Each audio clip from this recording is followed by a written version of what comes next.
My name is Kendreon. I go by Ked. Super excited to be here today. I'm new to the NYC community, so excited to share more about our journey, which starts with a revolutionary product we have developed. We call it ActiveLink. It is a next generation social network comprised of personalized commerce spaces. We have taken the best parts of social media, combined them with e-commerce.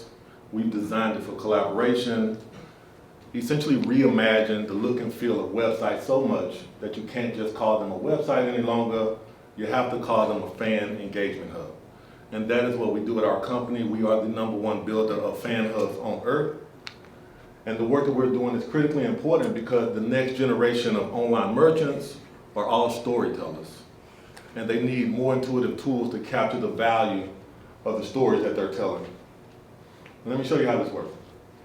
So popular musician Travis Scott held a virtual concert, collaborated with video game maker Fortnite. The concert was wildly successful. More than 20 million people attended, more than 12 million concurrently. Now just think about that for a moment. That's more people than watched an NBA Finals game.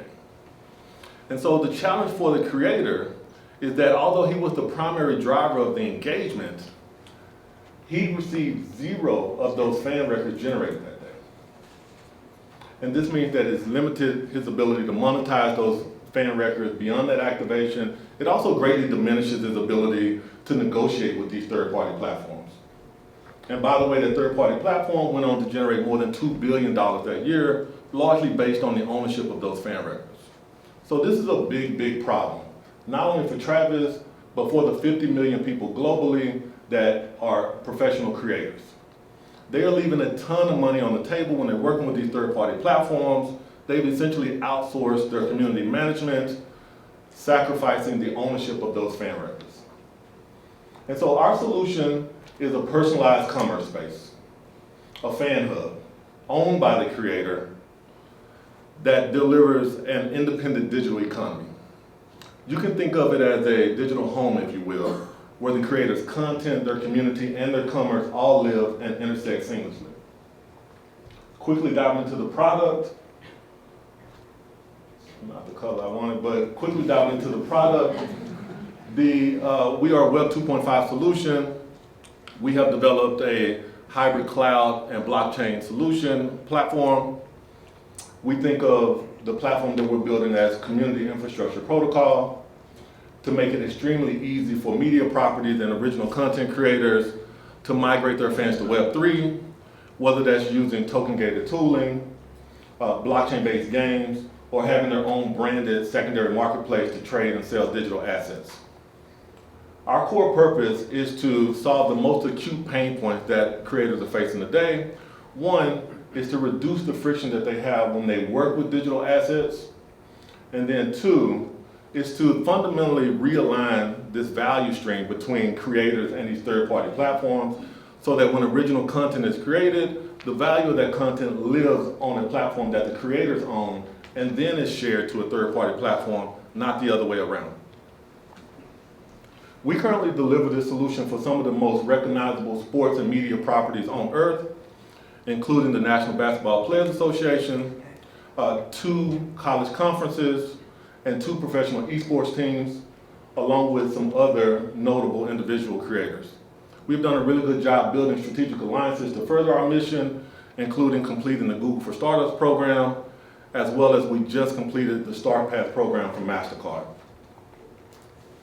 We have an extraordinary team working on the project, led by myself, a military veteran. I spent 10 years in the Navy submarine community. I'm a product manager by training. And prior to founding ActiveLink in 2019, worked as an executive in the gaming and esports space. We have a very clear mission and an incredible go-to-market strategy, but we do need help. We are currently raising our pre-seed fund and essentially to hit our next critical milestones, which are platform integrations, and then also to continue the work that we started with MasterCard, specifically around our data and security compliance. And that's ActiveLink. Thank you. Give it up. We have about 5 minutes of questions for the judges.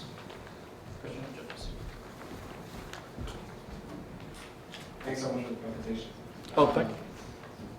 First question, I'll just ask one question, but in terms of your go-to-market strategy, creator economy is very large, lots of different types of creators.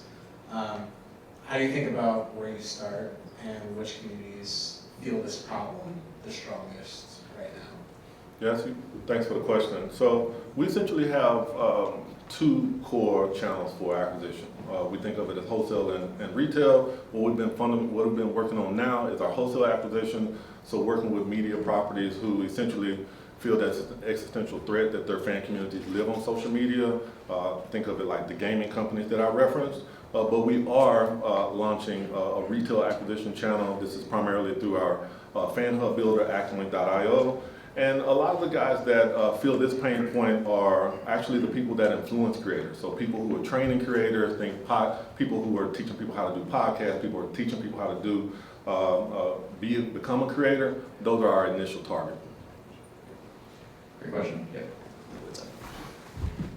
Yeah, it's a great presentation, very impressive. What are the metrics that you're managing to, and what do you need the most help with to achieve those metrics?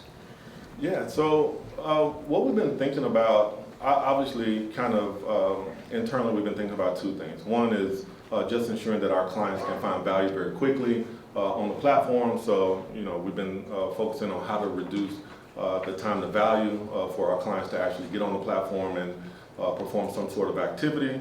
And we think a big part of the work that we can do to improve that is some of what I mentioned earlier, which is focusing more around our data compliance. Trust is a big component of what we're dealing with here. As I mentioned, we work with some of the most recognizable brands. They don't just see that brand value to a third-party platform without having some level of trust.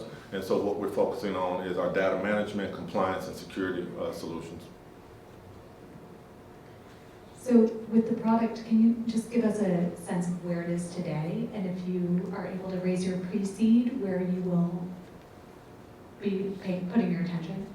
Yeah, sure. So what we're focusing on now, as I mentioned, is kind of the platform integration. So the core product is delivered.